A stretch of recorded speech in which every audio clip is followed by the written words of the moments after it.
So guys, if you're tired of getting stuck in 4, 8 or 16 bar loops when you're making your music, then stick around for this video because I'm going to share a great hack that I use to avoid falling into this common trap. That's coming up.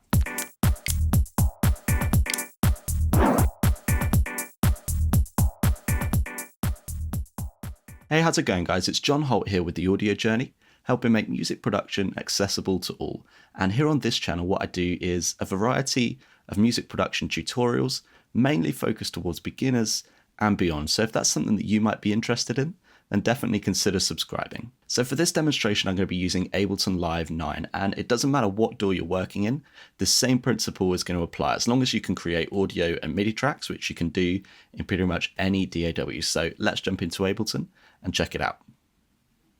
So here you can see a track that I made in Live 9, and what I'm going to show you is how I used a reference track and a simple track analysis method to keep me focused on my arrangement and not get stuck in any 4 or 8 bar loops.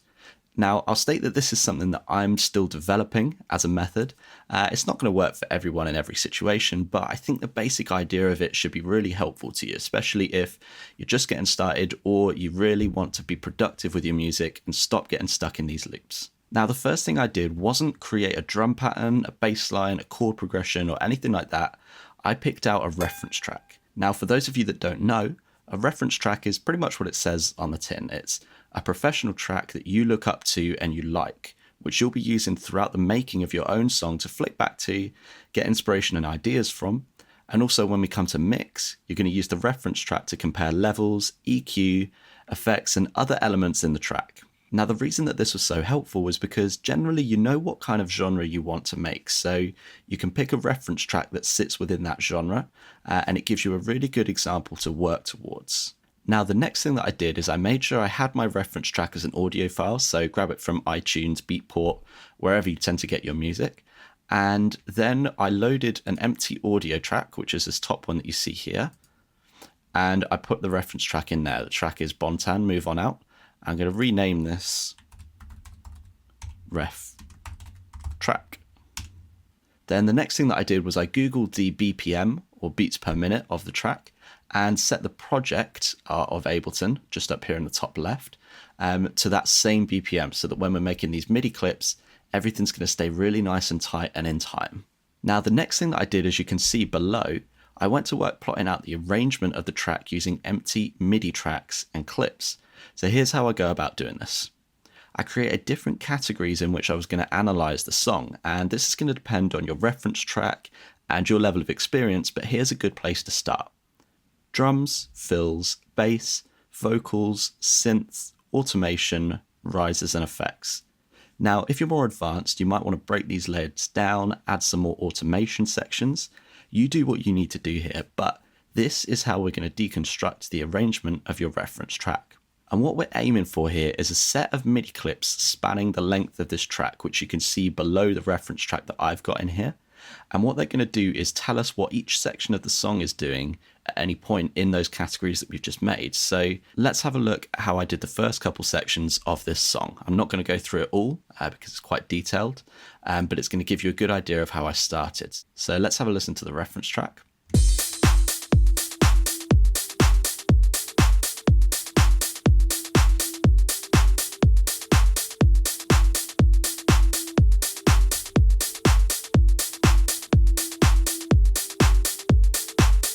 So that continues until here where it switches. And the reason that these grid lines are all aligned is because we've actually set the BPM right, as I mentioned at the start. So here, you're going to hear that it switches. Let's take it from here.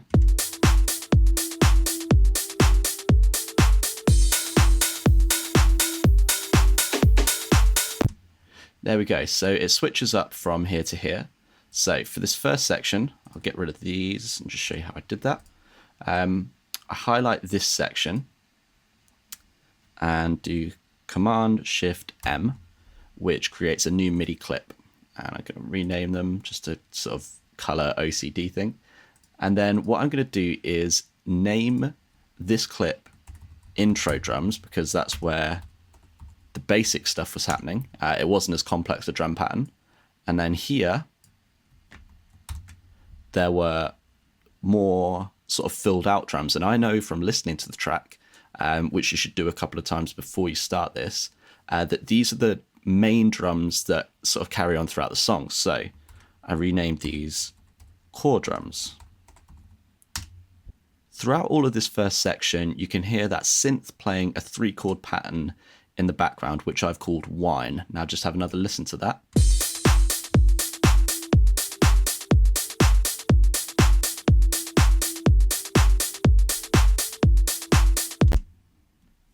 This brings me on to a really good point. You don't need to be technical with this at all. I've labeled some things pretty dubiously, and as long as you know what they mean, and you know what part of the song you're referring to, then you're all good. It doesn't have to be the cutoff is doing this, or he's using sine waves here. It's like you do not need to be too exact here. It's just what's going to give you a good reference as to what's going on here. So I've got whine, swell, and spark. So that's going to mean absolutely nothing to anyone else, but I know what I mean when I'm doing that, and it means nothing in comparison to the patches that we used in this song, but I know what I mean with those. So next up, the vocal chop starts to fade in here. Let's have a listen to that.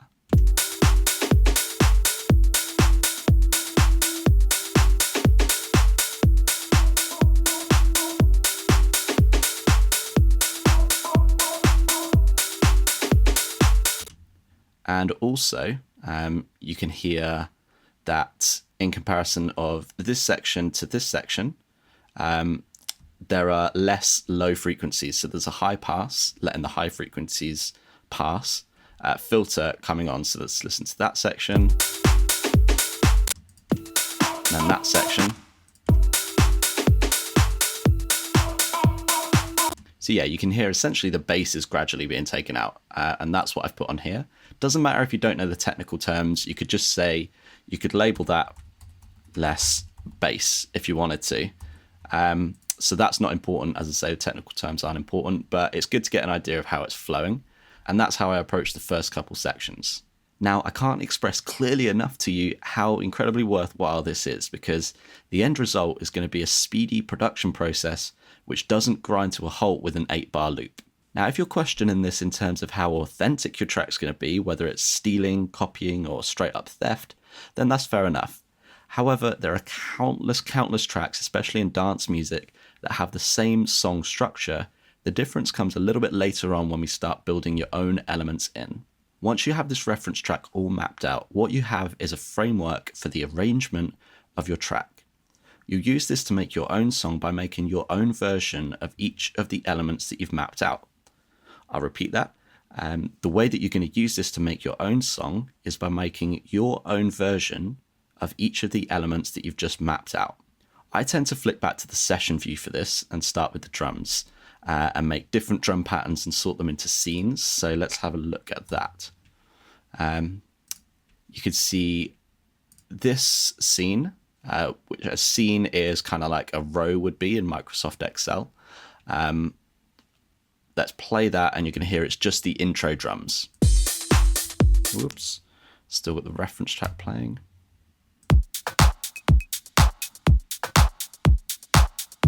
So they're the intro drums that I made for my track. And on the next one, I've got the hi-hats changing, and I've got another loop coming in. So let's listen to that.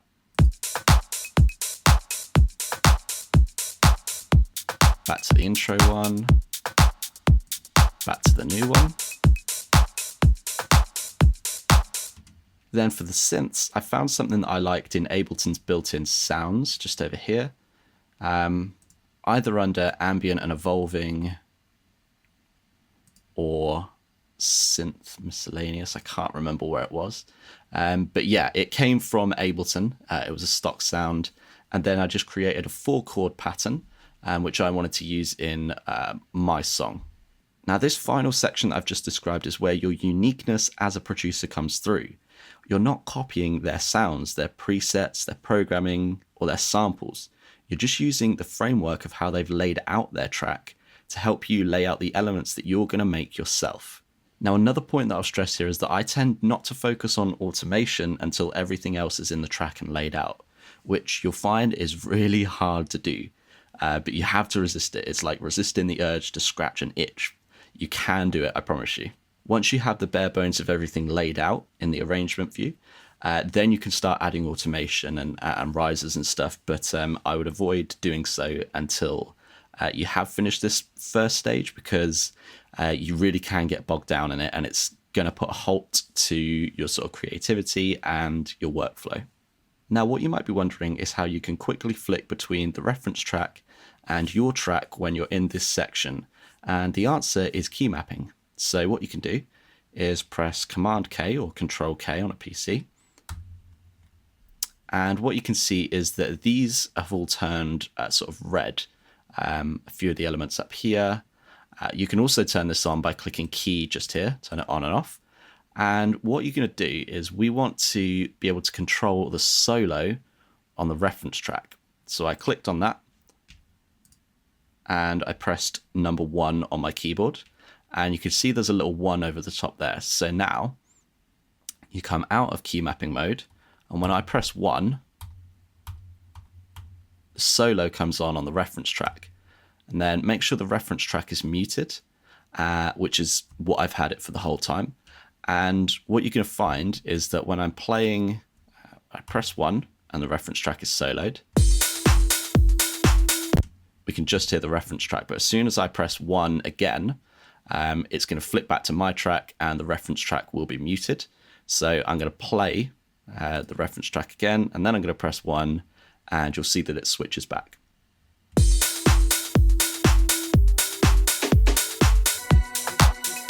There we go.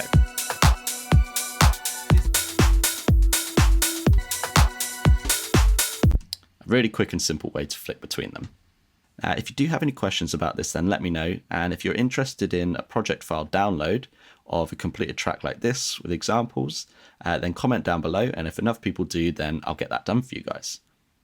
So guys, I hope this tutorial has helped you get an understanding of how you can steal the arrangement of other people's tracks while still making completely original music without getting stuck in 4 or 8 bar loops. So if you want to ask me questions directly, join in on weekly live Q&A calls and get detailed feedback on your tracks, then check out the private Facebook coaching group that I'm offering down below, the link in the description via Patreon. Thank you for spending a little bit of time with me today. I really hope to see you guys again soon. Take care.